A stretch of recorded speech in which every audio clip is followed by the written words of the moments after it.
Dice así la palabra del Señor, Job capítulo 1, 1 al 22. Hubo un hombre en la tierra de Uz llamado Job. Aquel hombre era intachable, recto, temeroso de Dios y apartado del mal. Le nacieron 7 hijos y 3 hijas. Su hacienda era de 7,000 ovejas, 3,000 camellos, 500 yuntas de bueyes, 500 asnas y muchísima servidumbre. Aquel hombre era el más grande de todos los hijos del oriente. Sus hijos acostumbraban ir y hacer un banquete en la casa de cada uno por turno, e invitaban a sus 3 hermanas para comer y beber con ellos. Cuando los días del banquete habían pasado, Job enviaba a buscarlos y los santificaba, y levantándose temprano ofrecía holocaustos conforme al número de todos ellos, porque decía: quizá mis hijos hayan pecado y maldecido a Dios en sus corazones. Job siempre hacía así.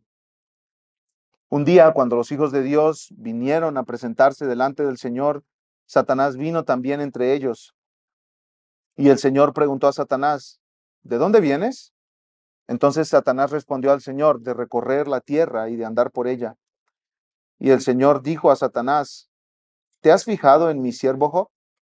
Porque no hay ninguno como él sobre la tierra. Es un hombre intachable y recto, temeroso de Dios y apartado del mal. Satanás respondió al Señor: ¿acaso teme Job a Dios de balde? ¿No has hecho tú una valla alrededor de él, de su casa y de todo lo que tiene, por todos lados? Has bendecido el trabajo de sus manos, y sus posesiones han aumentado en la tierra, pero extiende ahora tu mano y toca todo lo que tiene, y verás si no te maldice en tu misma cara. Entonces el Señor dijo a Satanás: todo lo que él tiene está en tu poder, pero no extiendas tu mano sobre él.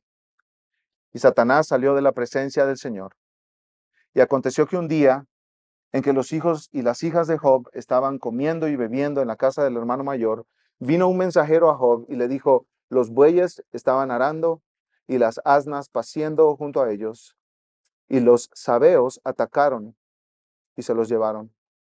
También mataron a los criados a filo de espada. Solo yo escapé para contárselo a usted. Mientras estaba hablando, vino otro y dijo: fuego de Dios cayó del cielo y quemó las ovejas y a los criados y los consumió. Solo yo escapé para contárselo a usted. Mientras estaba hablando, vino otro y dijo: los caldeos formaron 3 cuadrillas, se lanzaron sobre los camellos y se los llevaron, y mataron a los criados a filo de espada. Solo yo escapé para contárselo a usted. Mientras estaba hablando, vino otro y dijo: sus hijos y sus hijas estaban comiendo y bebiendo vino en la casa del hermano mayor. Y entonces vino un gran viento del otro lado del desierto y azotó las 4 esquinas de la casa, y ésta cayó sobre los jóvenes y murieron. Solo yo escapé para contárselo a usted. Entonces Job se levantó, rasgó su manto, se rasuró la cabeza y, postrándose en tierra, adoró.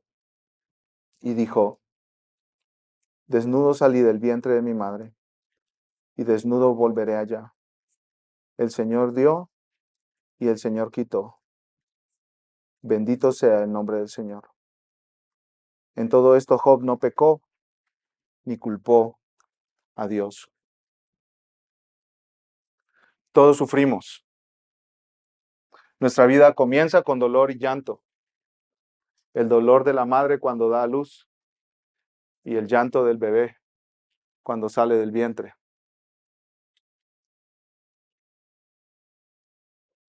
La mayoría de personas no tenemos que vivir muchos años para experimentar toda clase de dolores, angustias, sufrimientos, pérdida y catástrofe. Vivimos en un mundo quebrantado, lleno de dolor. Tim Keller escribió un libro sobre el sufrimiento y dice lo siguiente: no importa qué tan precavidos seamos, ni qué tan bien hayamos vivido, no importa cuánto nos esforcemos por mantenernos saludables, prósperos, cómodos con nuestros amigos y familias, o exitosos en nuestras carreras, algo inevitablemente lo arruinará. Ninguna cantidad de dinero, de poder, ni de planificación puede prevenir la pérdida de un ser querido, una terrible enfermedad, la traición en las relaciones, el desastre financiero, ni un montón de problemas que pueden simplemente llegar a tu vida. La vida humana es fatalmente frágil y está sujeta a fuerzas que van más allá de lo que podemos manejar o controlar. Y termina ese párrafo diciendo este hermano, la vida es trágica. La vida es trágica.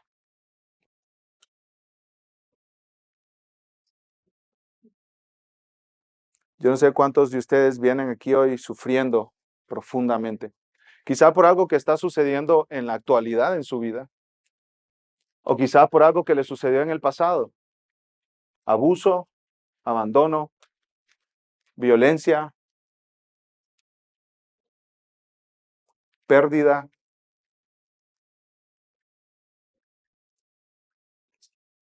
Bueno, en su palabra Dios no se queda callado para hablar de este tema.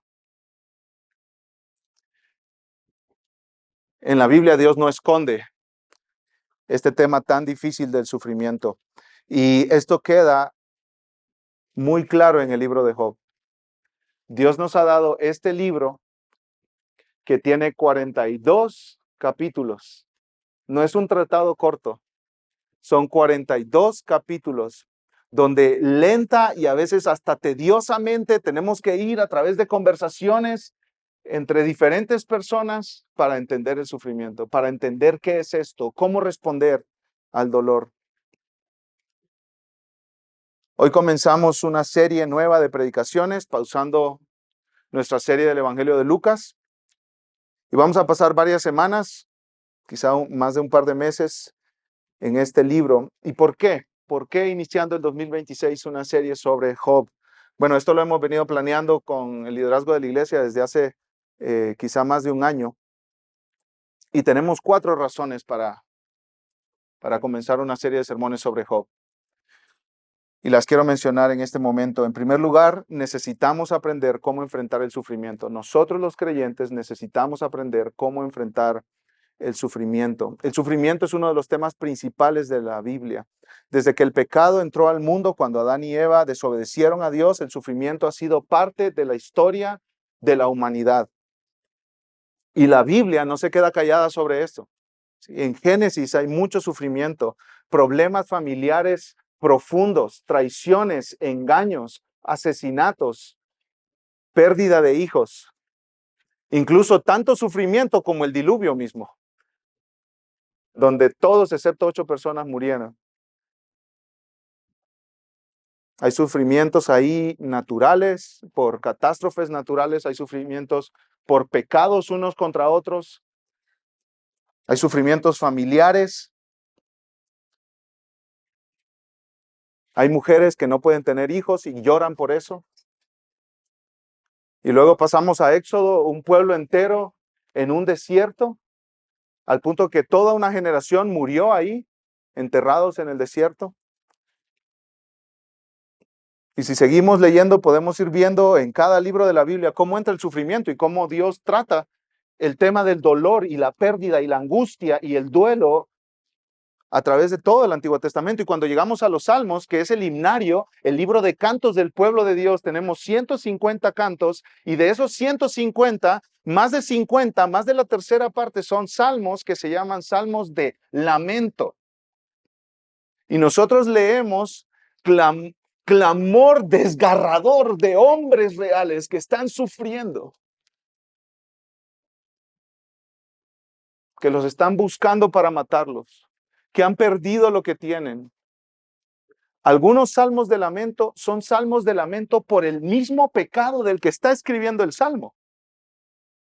Le duele su pecado, está triste por su pecado y está confesando su pecado a Dios con lamento. Luego llegamos a los profetas y hay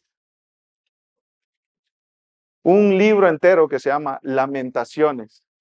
¿Por qué creen que se llama Lamentaciones? Porque es un lamento. Hay un profeta incluso que escribió Lamentaciones, llamado Jeremías, que es conocido como el profeta llorón, porque está llorando todo el tiempo.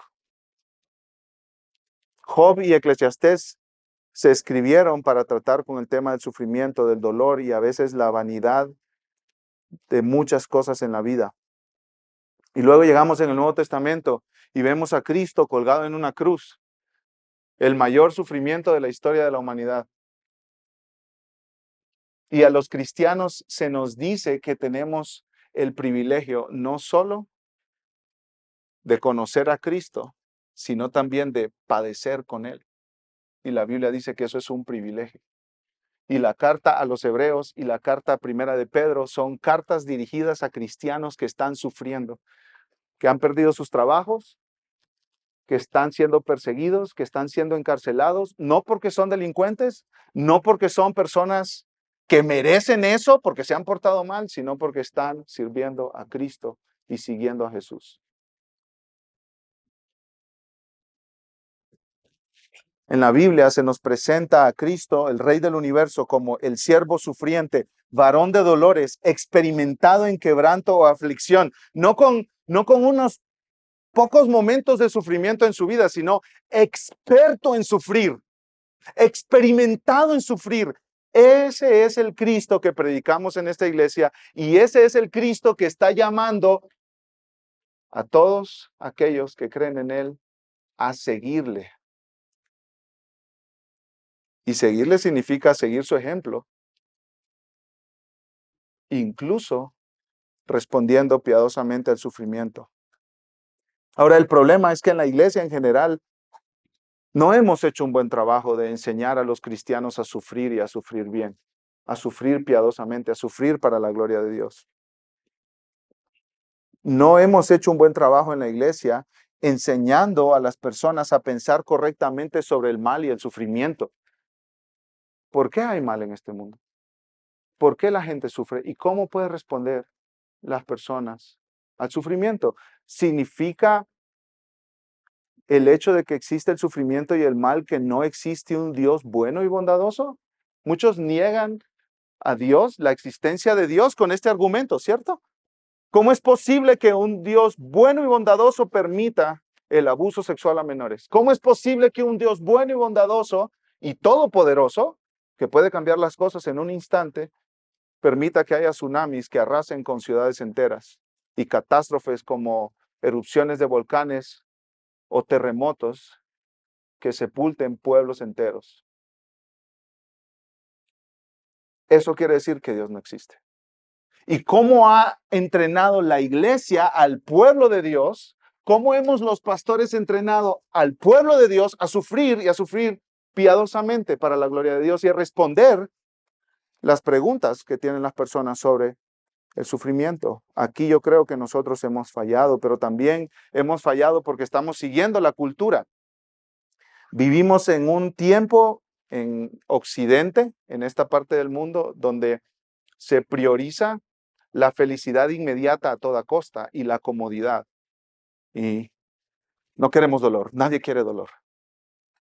Y respuestas naturales como el duelo, la ansiedad, la angustia, lo que hoy se llama depresión, que los puritanos hubieran llamado la noche oscura del alma, se medica porque eso se tiene que evitar, porque no te puedes poner triste, no te puedes sentir triste. Tim Keller dice en su libro sobre sufrimiento, los sociólogos y antropólogos han analizado y comparado las diversas maneras en que las culturas en diferentes partes del mundo entrenan a sus miembros para el sufrimiento, el dolor y la pérdida. Y se ha demostrado que nuestra cultura contemporánea, secular y occidental, en la parte del mundo donde nosotros vivimos, es una de las más débiles de la historia respecto a este punto. Si tú vas a otras culturas, hacen un mejor trabajo en entrenar a sus ciudadanos para enfrentar el sufrimiento. Nuestra cultura occidental no. Y la iglesia ha seguido esa tendencia. La hija de un pastor comentó, nunca me enseñaron que la vida cristiana iba a ser difícil. He descubierto que lo es y no estaba preparada. Entonces aquí en nuestra iglesia queremos cambiar eso. Queremos que tú digas, cómo duele esto. Pero mi iglesia me entrenó a enfrentar esto bien.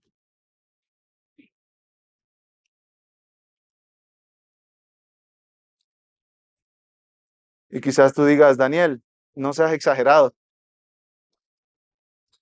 no es para tanto.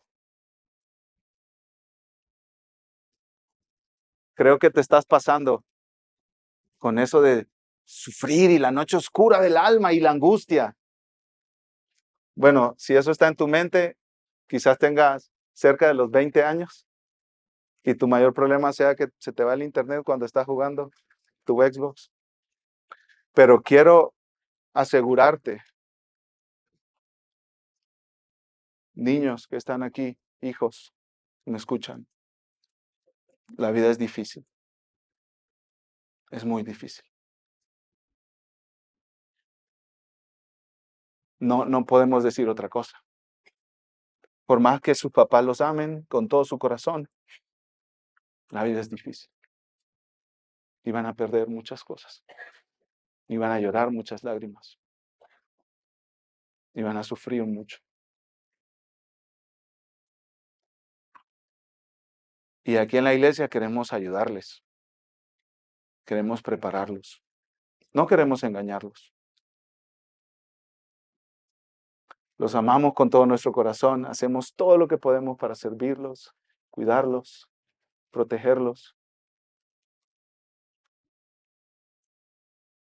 Pero hay muchas cosas que se salen del control de nuestras manos. Y lo mejor que podemos hacer es apuntarlos al Dios que sostiene a los que sufren. Esa es la primera razón. Hermano, yo te pregunto, ¿tú sabes sufrir?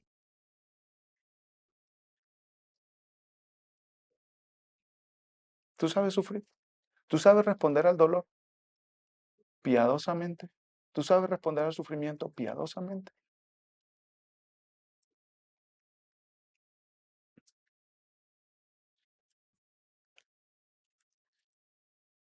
En segundo lugar, la segunda razón por la que empezamos esta serie es que necesitamos aprender a ayudar a otros a enfrentar el sufrimiento.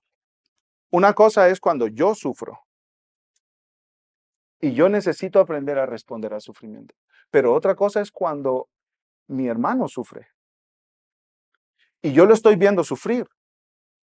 Y a veces tenemos miedo al dolor del otro y no sabemos cómo ayudar al otro. Y estamos llenos de clichés. Estamos llenos de frases inútiles que no sirven para nada. Y en lugar de ayudar, dañamos a la otra persona. Lastimamos a la otra persona. Hacemos mal a la otra persona. Desanimamos a la otra persona.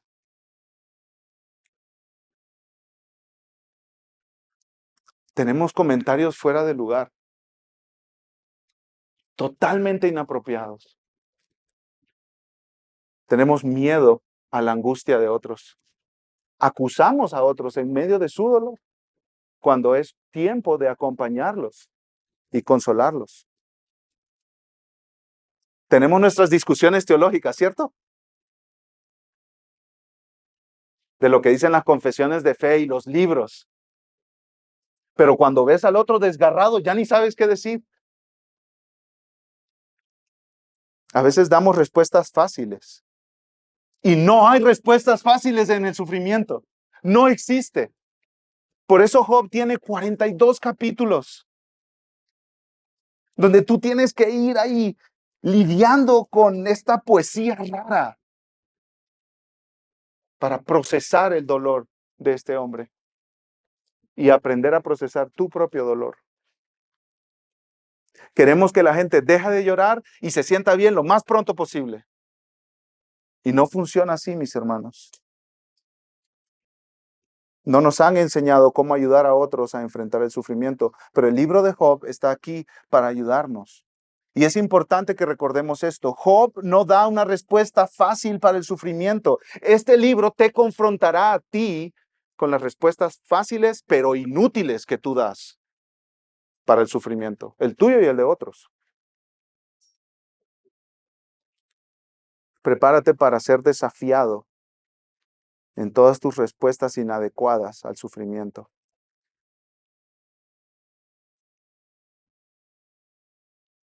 Cuando empezamos a leer el libro de Job, entra una narración bastante rápida y luego en el capítulo 3 empieza capítulo tras capítulo, tras capítulo, tras capítulo de conversaciones entre varios hombres, y estas conversaciones están en un estilo literario de la poesía. Es como si Dios nos estuviera diciendo, siéntate ahí con Job, vas a acompañarlo, vas a acompañarlo en este proceso. Este es un recorrido que toma tiempo. No hay una respuesta rápida e instantánea. Toma el tiempo que necesites para procesar este libro y toma el tiempo que necesites para procesar tu propio dolor. Este libro tiene un ritmo lento, muy lento. Hay largas demoras porque no hay una manera rápida de superar el sufrimiento. Como la frase que a veces usamos de una mala manera, supéralo, supéralo. ¿Ya pasó? Un comentarista llamado Christopher Ash dice, Dios nos ha dado un viaje de 42 capítulos sin atajos. Tercera razón por la que empezamos este estudio, mis hermanos. Necesitamos corregir ideas equivocadas sobre el sufrimiento. Muchos tenemos un entendimiento simplista del sufrimiento. Si a alguien le va bien, es porque es buena persona. Si a alguien le va mal, pues se lo merece, es mala persona. ¿Qué dicen algunos? ¿Karma? ¿Karma? Ya le tocaba, ¿no? En malos pasos ha de andar. Pero, hermanos, el tema del sufrimiento y más la experiencia del sufrimiento es increíblemente compleja. Hay muchas cosas ahí, a veces enredadas en un nudo que nadie entiende. Emociones de todo tipo. A veces alguien que está en duelo está en un momento enojado, furioso y en otro momento está desesperado. ¿Por qué hay tantas respuestas mezcladas en medio del sufrimiento, mis hermanos? Porque así de complejo es el corazón humano. A veces vemos personas en las iglesias que están enojadas y van de iglesia en iglesia enojados y enojados y enojados con todo el mundo, y nosotros decimos, ¿y por qué está enojado? ¿Con quién está enojado? ¿Qué le hicieron o qué? Y viene aquí y se empieza a pelear con todo el mundo. No lleva ni 3 meses y ya está peleado con la mitad de la gente. Y muchas veces es porque no ha procesado duelo, dolor, sufrimiento. Y nosotros a veces confundimos, empezamos a reprender cuando tenemos que consolar.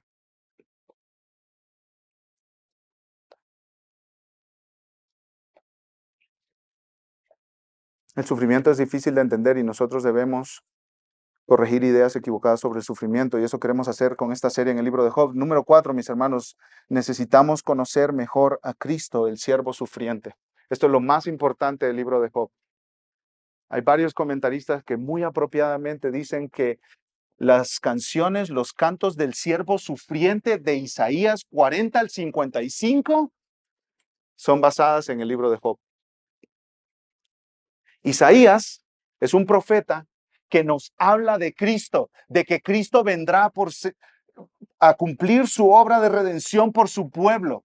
Cristo vendrá, el Mesías vendrá, el Salvador vendrá, pero vendrá a sufrir. Vendrá a sufrir. Entonces aquí hay una conexión, mis hermanos, entre el libro de Job y nuestro Salvador Jesucristo.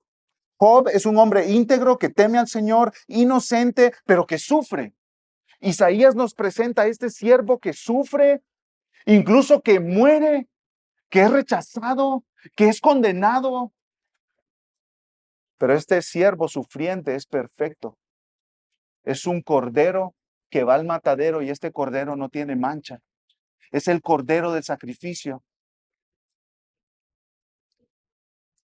Entonces Job lo que está haciendo, mis hermanos, es apuntándonos a Jesucristo, el siervo sufriente de Dios que vendría a pagar por el pecado de su pueblo. El tema, dice un comentarista, John Hartley, más significativo común de ambos libros es que el justo sufre. Job habla de que el justo sufre, Isaías habla de que el justo sufre. Job sufre el dolor y la humillación más severos, pero se aferra a su inocencia. Y el profeta Isaías, en los capítulos 40 al 55, nos presenta retratos del siervo sufriente a quien Dios encargó redimir a Israel. Este siervo es golpeado, humillado, condenado a muerte. El pueblo, al ver lo que es herido de Dios, lo desprecian, lo escupen y luego lo abandonan. El sufrimiento del siervo sufriente supera al sufrimiento de Job, porque él nunca ha cometido violencia ni hablado con engaño. Entonces, Job, el hombre recto, íntegro, nos apunta a Cristo, el Mesías perfecto, que vino a dar su vida, a sufrir en lugar de pecadores, de sus enemigos. Entonces, al estudiar el libro de Job, recordamos que hay un mejor Job, Jesucristo, quien nunca pecó, quien fue totalmente perfecto, pero sufrió para redimir a su pueblo y rescatarlo pagando el precio por sus pecados. No sabemos quién escribió el libro de Job, mis hermanos, pero todo lo que sucede aquí sucedió en la época de los patriarcas, Abraham, Isaac, Jacob, y sucedió al este de donde vivió Jesucristo. Jesucristo vivió y ministró cerca del mar de Galilea y Jerusalén, y todo lo que está sucediendo en el libro de Job es al este de esa región. Los amigos de Job vienen de esa región, en el este de lo que hoy se conoce como Israel. Y ahí nosotros vemos a un Dios que es soberano sobre el sufrimiento, y también aprendemos que el justo puede tener esperanza en medio de su sufrimiento. Y este justo, al final de su sufrimiento, termina conociendo mejor a Dios. No a pesar de su sufrimiento, sino a través de su sufrimiento. Martín Lutero expresó lo siguiente: existen tres cosas que nos enseñan a conocer a Dios: la Biblia, la oración y el dolor. Y muchos de nosotros queremos conocer a Dios en la Biblia, en la oración, pero el dolor no. Ahí no me apunto.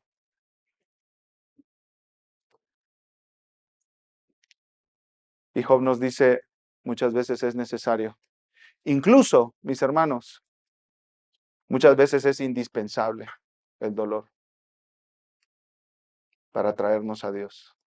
Johnny Erickson Tada es una hermana que, siendo adolescente, se echó un clavado en un laguito poco profundo, y se fracturó su columna, quedó cuadraplégica, no puede usar sus manos ni sus pies, ha andado por más de 50 años en una silla de ruedas, y ella dice que el sufrimiento ha sido como los perros ovejeros que le muerden sus talones para llevarla a la cruz.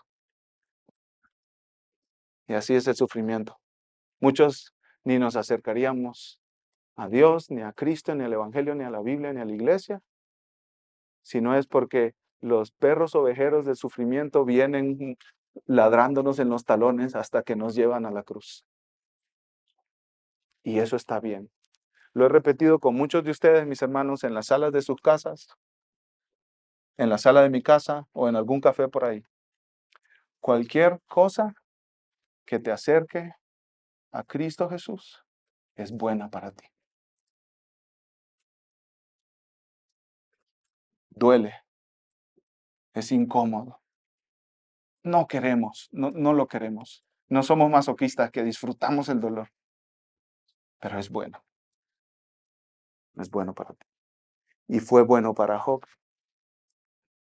Y mis hermanos, yo quisiera que no corriéramos en esta serie de sermones. yo quisiera que tú no corrieras en esta serie de sermones. Yo quisiera que tú tengas tiempo para marinar tu alma en la verdad de Dios. Cuando hay sufrimiento y dolor, no pueden haber prisas, mis hermanos. Yo tengo la tendencia a la prisa. Yo ando a prisa. Y no pauso, y no respiro profundo, y no tengo silencio. Y eso no está bien. Porque eso no nos ayuda a ver el dolor a la cara. Toma tiempo, hermano. Si tú necesitas un receso, una pausa de redes sociales para no seguirte anestesiando, toma esa pausa. Toma tiempo. Reflexiona, piensa, medita. Considera profundamente lo que estamos hablando estos domingos. Toma los salmos de lectura bíblica pública y llévalos a tu casa.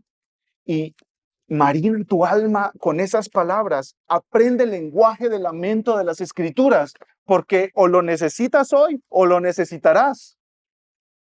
Aprende a llorar delante de la presencia de Dios y decirle: Dios, me duele esto. No escapes al alcohol. No escapes al sexo. No escapes al trabajo. No escapes a medicarte. No huyas de enfrentar la realidad del sufrimiento en tu vida. No te llenes de amargura. No te llenes de amargura contra las personas que te han hecho daño, que te han lastimado. Y si tú no procesas esto de una manera piadosa como lo enseñan las Escrituras, te vas a llenar de amargura y vas a sufrir más. Será peor aún. Aprende el lenguaje del sufriente, que ahí está en la Biblia. Ahí está para enseñarnos, en las Escrituras, en la palabra del Señor. No creas que ya sabes, mi hermano, mi hermana. No creas que ya sabes.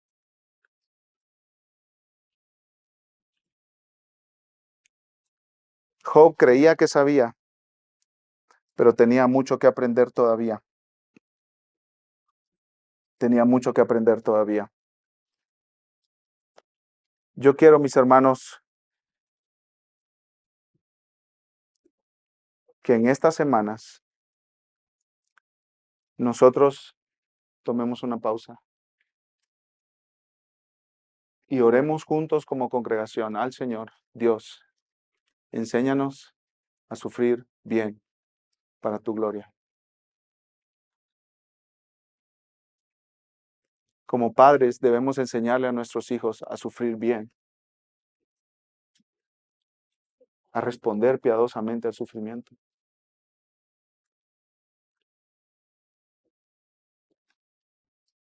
Y Job aquí nos enseña muchas cosas, mis hermanos.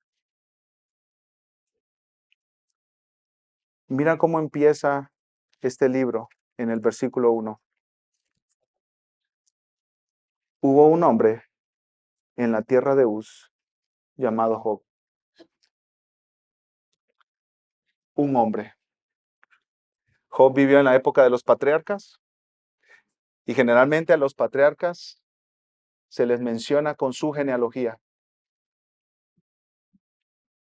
Se les menciona con el nombre de sus padres, de sus abuelos, de sus tatarabuelos. Pero de Job, solo tenemos eso. Un hombre llamado Job. Común y corriente, como tú y como yo. Nada extravagante de Job. Un hombre normal.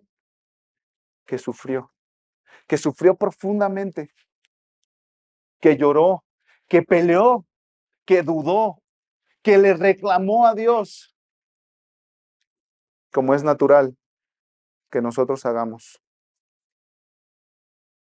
Pero un hombre intachable, recto y temeroso de Dios, apartado del mal. Este hombre, nos dice la Escritura, que no merecía este sufrimiento. No era como una consecuencia de todos sus pecados o de toda su maldad. Este era un hombre justo, piadoso, un hombre auténtico, un hombre genuino, un hombre que no estaba fingiendo en servir a Dios. Este hombre amaba profundamente a Dios. Y este hombre tenía una familia linda, mis hermanos, 10 hijos y 3 hijas. Miren el versículo 2. Le nacieron 7 hijos, 3 hijos y 3 hijas. Una familia ideal, y era un hombre de negocios. Su hacienda era de 7,000 ovejas, 3,000 camellos, 500 yuntas de bueyes, 500 asnas y muchísima servidumbre. Aquel hombre era el más grande de todos los hijos del oriente. Era un hacendado, mis hermanos. Por lo que acabamos de leer, esta riqueza él no la había adquirido con corrupción, robo, trampas, mordidas, ni nada de eso. Toda esta riqueza él había obtenido por trabajo duro, arduo, honrado y esforzado. Los camellos eran un animal prestigioso y alguien que tuviera camellos en grandes cantidades tenía un gran estatus. Dice un comentarista que 3,000 camellos sugiere que Job se dedicaba al comercio en caravanas. Tenía un negocio de transporte. Imagínense este hombre con sus empresas enormes, sus transacciones comerciales importantes, sus negocios, sus negociaciones con clientes largas. La supervisión de su empresa era necesaria, sus reuniones de trabajo le llevaban muchas horas, sus inversiones necesitaban energía y en todos estos negocios este hombre era piadoso. Un hombre intachable, recto, temeroso del mal, temeroso de Dios y apartado del mal. No perfecto, porque después, más adelante, capítulo 13 y capítulo 14, él confiesa su pecado. No perfecto, pero sí genuino. Aún con todos esos negocios, genuino. Amaba a Dios de corazón. No era una máscara, una apariencia. Versículo 4, sus hijos acostumbraban ir y hacer un banquete en la casa de cada uno por turno e invitaban a sus 3 hermanas para comer y beber con ellos. Aquí tenemos a sus hijos, sus 7 varones, celebrando cada uno en su día su fiesta de cumpleaños. Invitaban a sus hermanas, que al parecer vivían con sus padres, eran solteras, y hacían fiestas. No hay ningún indicio aquí de fiestas depravadas, de muchachos sin rienda. Era una familia que vivía en armonía y hacían fiestas. Y no es como algunas familias, ¿cierto? Que hacen fiestas y todos se caen mal y chismeando unos de otros allá en la fiesta. No, esta era una imagen de armonía, de gozo, de paz, de celebración. ¿Y qué hacía Job, mis hermanos? Versículo 5, cuando los días del banquete habían pasado, Job enviaba a buscarlos y los santificaba, y levantándose temprano ofrecía holocaustos conforme al número de todos ellos, porque Job decía, quizá mis hijos hayan pecado y maldecido a Dios en sus corazones. Job siempre hacía así. En el tiempo de los patriarcas, el hombre de la casa funcionaba como el sacerdote de su familia. En otras palabras, el hombre era responsable de ayudar a sus hijos y a su esposa a estar en comunión con Dios y bien con Dios. Y Job estaba llevando a cabo ese trabajo, esa labor. Él no ignoraba las necesidades espirituales de cada uno de sus 10 hijos. Llegaba con uno y le preguntaba, ¿cómo estás, hijo? ¿Cómo está tu corazón? ¿Cómo está tu caminar con Dios? Estos muchachos ya eran adultos. Podemos imaginarnos a Job con su vida ya hecha, mis hermanos. Él como un hombre maduro, con sus hijos adultos, responsables en sus trabajos, con sus cosas, pero él siempre pendiente de la vida de sus hijos. ¿Cómo estás, mi hijo? ¿Estás bien con el Señor? ¿Hay algún pecado que quieras procesar conmigo? vente, mira, yo tengo un sacrificio. Solo en caso de que tú hayas pecado contra Dios, yo quiero cuidar tu corazón. Y tenemos que hacer un sacrificio, ¿sabes? Porque tiene que haber un sustituto. Alguien tiene que morir en tu lugar. Dice un comentarista, cada sacrificio y cada animal era para que cada hijo pensara, eso es lo que me habría pasado a mí si no hubiera habido sacrificio. Job estaba pendiente de las necesidades espirituales de sus hijos y a cada uno de ellos se acercaba para traerlo delante de la presencia de Dios, porque Job no quería que ninguno de sus hijos tuviera algún pecado sin confesar delante de Dios. Y entonces los guiaba. ¿Para qué? Para que ellos vivieran en continuo arrepentimiento y fe en Dios y sus promesas. Él entendía su responsabilidad como líder espiritual en su hogar. Y aquí tengo que hacer un paréntesis, mis hermanos.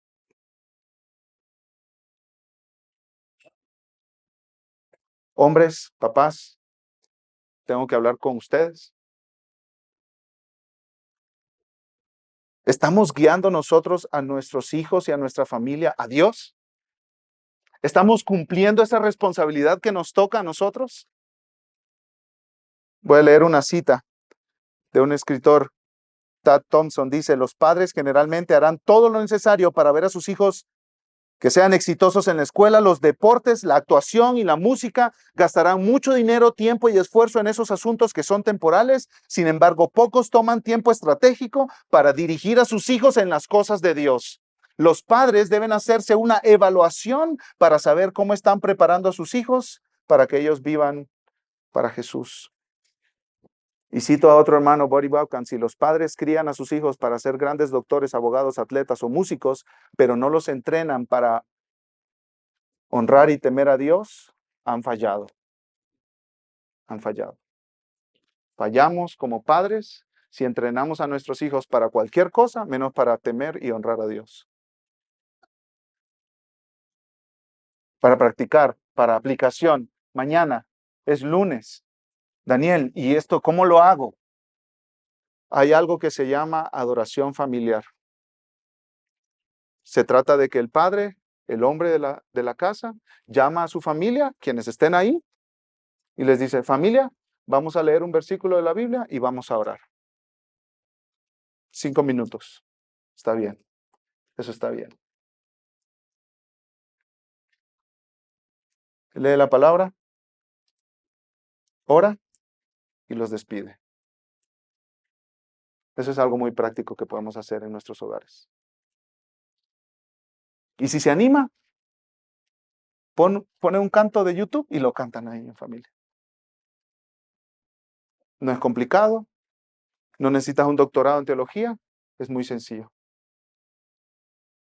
Yo como hombre llamo a mi familia, les digo, hoy, Dios es tan grande que hoy, en este hogar, Él merece ser adorado.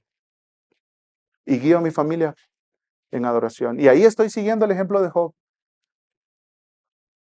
Ahora sucede algo, mis hermanos, en el versículo 6, que nos sacude a todos. Una conversación entre Dios y Satanás. Un día, cuando los hijos de Dios vinieron a presentarse delante del Señor, Satanás vino también entre ellos. Esta es una escena en la corte celestial, está Dios en su trono, pero hay un intruso y es Satanás. Y el Señor preguntó a Satanás, Dios empezó la conversación con el diablo, con el enemigo de Dios, con el ángel que había sido creado para servir a Dios, pero se rebeló contra Dios y Dios lo echó de su presencia. Dios con este ángel rebelde, que es Satanás, empezó esta conversación. ¿De dónde vienes? Entonces Satanás respondió al Señor, de recorrer la tierra y andar por ella. Eso es lo que Satanás continuamente hace. Él va a lo largo del mundo y también sus demonios para destruir a las personas. De eso habla 1 de Pedro 5:8. Satanás anda como león rugiente buscando a quién devorar, a quién destruir, a quién hacer pedazos, a quién hacer garras. Versículo 8. Y el Señor dijo a Satanás, ¿te has fijado en mi siervo Job? Porque no hay ninguno como él sobre la tierra. Es un hombre intachable y recto, temeroso de Dios y apartado del mal. Mis amados hermanos, Job sufrió, ¿cierto? Profundamente, terriblemente. Pero ¿quién lo trajo al tema Job? Dios. Job no sabe nada de esta conversación que está sucediendo en el cielo. Si Job fuera como yo, Job hubiera dicho, ni me menciones, ni me menciones, Dios. No tengo vela en ese entierro. Pero ¿quién fue el que mencionó a Job? Dios. Dios está en control total y absoluto de todos los detalles de la historia. No hay nada que llegue a tu vida que no haya pasado por el filtro del trono de Dios. Y eso es súper fácil decirlo, mis hermanos. Pero cuando estás ahí en el horno de fuego, a ver si lo dices. Oh Dios, esto viene de ti, gracias Señor. ¿No? ¿Qué decimos? No lo quiero, no lo quiero, no lo quiero, no lo quiero. Ahora, mis hermanos, ¿cómo le llama Dios a Job? Mi siervo. Pero él no es pastor, él no es misionero.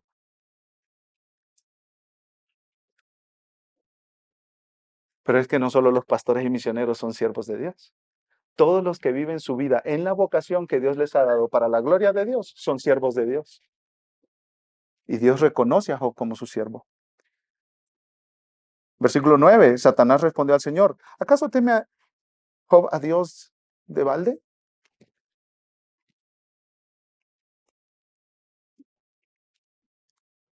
Hace poco conocí a un joven que iba en una excelente trayectoria como jugador de fútbol. Ya estaba en las inferiores de la selección, en las inferiores de Chivas, y tuvo un accidente automovilístico y se le arruinó toda la carrera. Él siguió jugando al fútbol, pero ya no le prestaron atención los entrenadores y demás. Entonces, ¿qué hace ahora? Él dice que él es un mercenario. ¿Saben lo que son los mercenarios en el fútbol? Se van a las rancherías y los rancheros pagan un montón de dinero para tener los mejores equipos de fútbol, para jugar los torneos y ganar esos torneos en las rancherías. Entonces él dice, yo soy un mercenario. ¿Qué significa? A mí el que me pague, para ese juego yo. Y Satanás dice, Job es un mercenario, te está sirviendo por dinero. Está jugando en tu equipo porque tú le pagas bien. Dios, ¿cómo no te va a servir este hombre? ¿No has hecho tú una valla alrededor de él, de su casa y de todo lo que tiene por todos lados? Has bendecido el trabajo de sus manos y sus posesiones han aumentado en la tierra, pero extiende ahora tu mano y toca todo lo que tiene y verás si no te maldice en tu misma cara. Mira lo que Satanás dice, ¿no has hecho una valla alrededor de él? En otras palabras, pero Dios, si es que yo llevo años queriendo destruir a ese hombre y tú no me dejas. Hay una valla alrededor de él y tú no me dejas golpearlo, tú no me dejas darle. ¿Cómo no te va a bendecir si tú lo has cuidado y le has provisto de todo? Tócalo, golpéalo. Esa es la palabra tocar ahí. Versículo 11, extiende tu mano y toca todo lo que tiene. Golpéalo, golpea todo lo que tiene y verás que en tu propia cara te va a maldecir.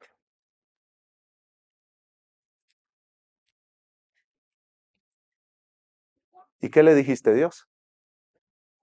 Es como cuando Pedro escuchó de Jesús, Satanás ha pedido permiso para zarandearlos. ¿Y qué le dijiste, Jesús? Que no, ¿verdad? Que no tenía permiso. ¿Cierto, Jesús? Y Jesús, ¿qué le dice? Pero yo he rogado por ti, Pedro, para que tu fe no falte. En otras palabras, Satanás tiene permiso de golpearte muy fuerte. Exactamente lo que le sucedió a Pedro le está sucediendo a Job aquí. Satanás dijo, toca todo lo que tienes. Y nosotros preguntamos, ¿y qué le dijo Dios? Que sí, que sí. Versículo 12. Entonces el Señor dijo a Satanás, todo lo que él tiene está en tu poder, pero no extiendas tu mano sobre él. Y Satanás salió de la presencia del Señor. Dios está en control de la vida de Job y da permiso a Satanás para tocar a Job duramente. Escucha las palabras de R.C. Sproul, mis hermanos. Sobre toda injusticia, todo dolor y todo sufrimiento está gobernando un Dios soberano, quien lleva a cabo su plan de salvación por sobre la maldad, contra la maldad e incluso a través de la maldad. ¿Quién tiene el control de todo lo que está pasando en la vida de Job y en tu vida? Dios soberano que está en su trono. Ese es uno de los pocos consuelos que tenemos los creyentes, mis hermanos. Nada llega a tu vida si no pasa primero por el filtro de Dios. Nada.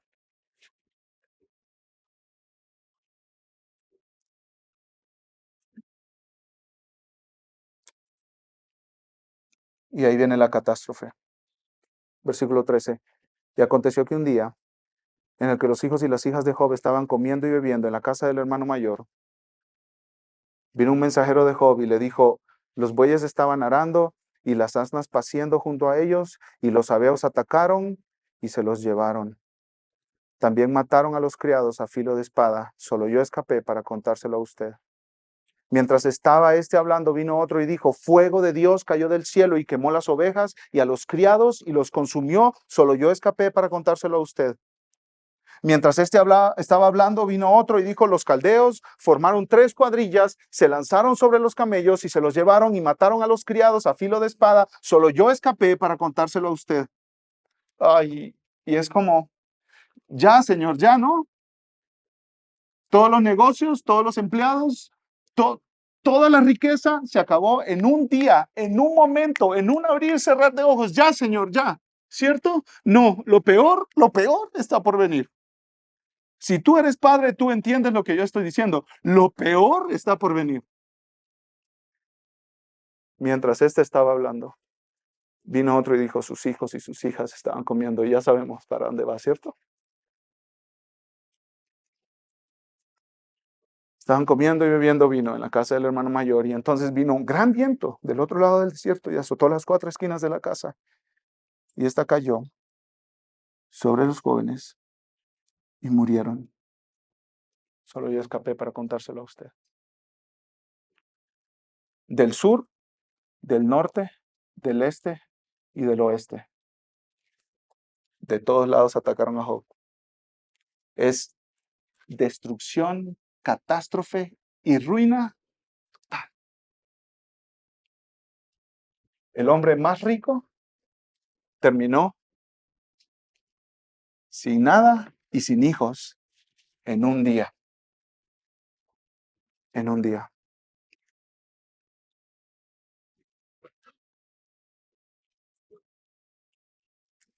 Pero acabamos de leer, mis hermanos, que él era un hombre piadoso, un hombre temeroso de Dios, apartado del mal, íntegro, completo. No estaba sirviendo a Dios por dinero, no estaba sirviendo a Dios por ganancia, no era deshonesto, no era corrupto, no era un sinvergüenza. ¿Saben qué enseña esto? Que tú no puedes evaluar la vida de una persona por su situación en la actualidad. Tú no puedes medir el favor o el desagrado de Dios por la situación de la persona. Dios estaba totalmente agradado con Job. Y ahí estaba este hombre en la calle, enterrando a sus 10 hijos. ¿Cómo respondió Job, mis hermanos? Versículo 20. Entonces Job se levantó, rasgó su manto, se rasuró la cabeza y postrándose en tierra, adoró. Culturalmente, eso es lo que se hacía cuando había profundo duelo. Es como hoy, vestirse de negro, poner un moño negro en la puerta del negocio o en la puerta de la casa y llorar. Eso es lo que está haciendo Job. No hay escándalo, no hay gritos, no hay amargura ni desesperación, no está enojado. Empieza su duelo. Empieza su duelo. Y dijo, desnudo salí del vientre de mi madre y desnudo volveré allá. El Señor dio y el Señor quitó. Bendito sea el nombre del Señor. En todo esto Job no pecó ni culpó a Dios. El próximo domingo, si el Señor lo permite, estaremos viendo estos versículos nada más, del 20 al 22. Pero aquí podemos ver a un hombre profundamente afligido. Rasgó su túnica, la parte exterior de su ropa, se quitó el pelo de su cabeza, actuando no de forma impetuosa, dice un comentarista, sino como de costumbre se vivía el duelo en esos tiempos. Pero Job, en medio del duelo, reconoció el señorío y el gobierno de Dios sobre su vida y sobre todas sus posesiones. ¿Cuál fue el consuelo de Job en este momento? ¿Cómo procesó toda esta pérdida? Diciendo, Dios, tú eres dueño de todo. Y tú das y tú quitas según tu voluntad y a tu tiempo y según tus planes.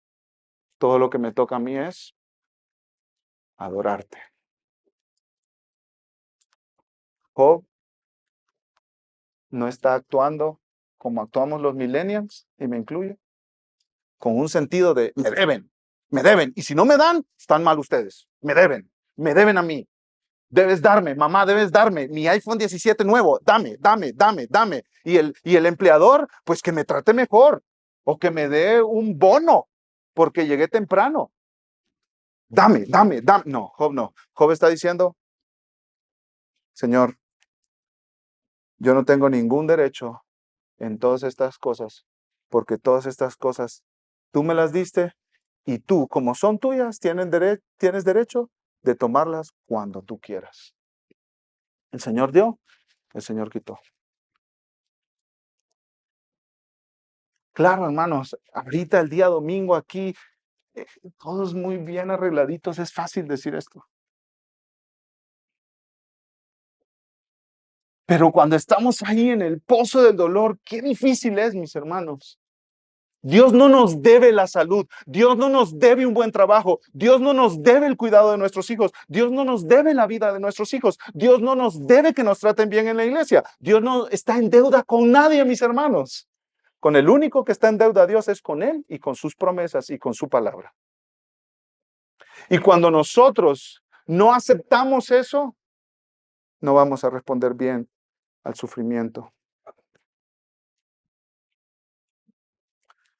Job reconoció que todo viene del Señor y que Él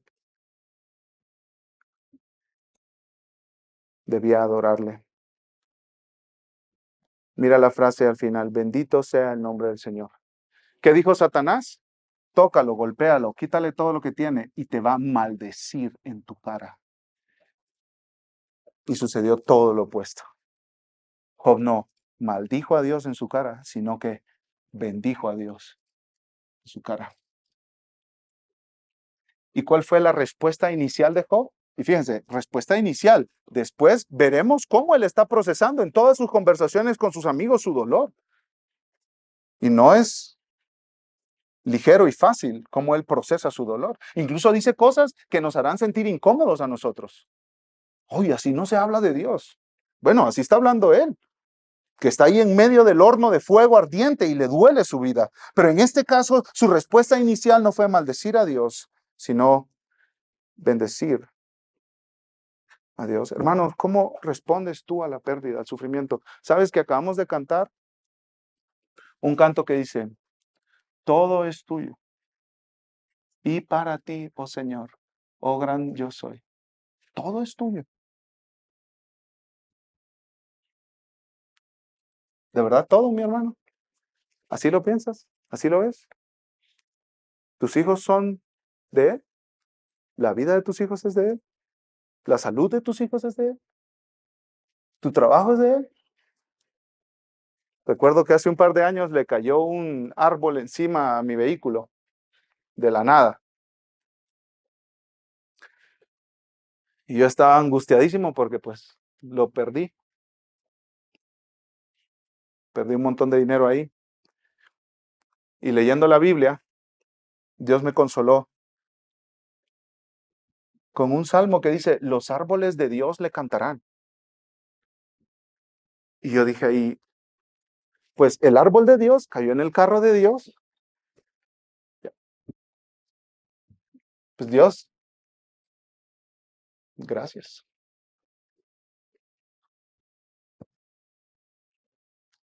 Dios, estos niños son tuyos.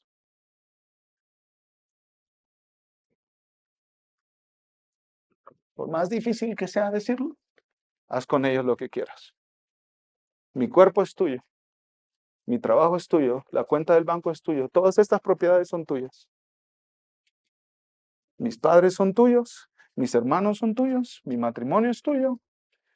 Y a mí me queda rendirme delante de ti en adoración. Tú no me debes nada a mí.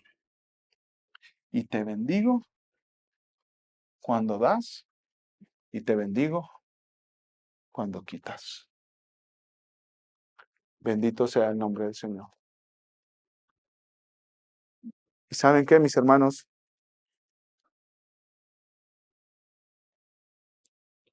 Dios da. Y lo más grande que Dios nos ha dado es a su Hijo Cristo Jesús, que vino y no ignoró el sufrimiento, sino que se metió al sufrimiento hasta el punto de ser colgado en una cruz para pagar por el pecado de sus enemigos. Así que este no es un Dios indiferente, es un Dios que te ama tanto que envió a su Hijo Jesucristo para que Jesucristo sufriera en una cruz para pagar por los pecados de sus enemigos. Y hoy el llamado es que mires a Cristo y mires esa cruz, te arrepientas de tus pecados, creas en Él, en que Él perdona a pecadores que se arrepienten y vienen confiando que Él es el sustituto perfecto en su lugar. Así que si tú no te has arrepentido de tus pecados, hoy es el día. Arrepiéntete y cree en Jesús. Vamos a orar. Amado Dios, de nuevo te pedimos, enséñanos, Señor, tanto con el libro de Job como con los salmos de lamento. Enséñanos, Dios.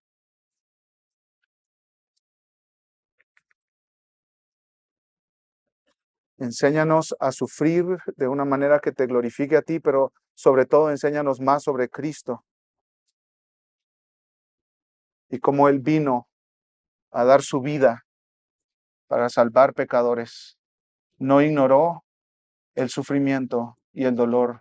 No rechazó el sufrimiento y el dolor, sino que vino voluntariamente a entregarse, a sufrir en nuestro lugar. Y eso es lo que recordamos ahora con la Santa Cena. Gracias por tu palabra, Señor, en el nombre de Jesús. Amén.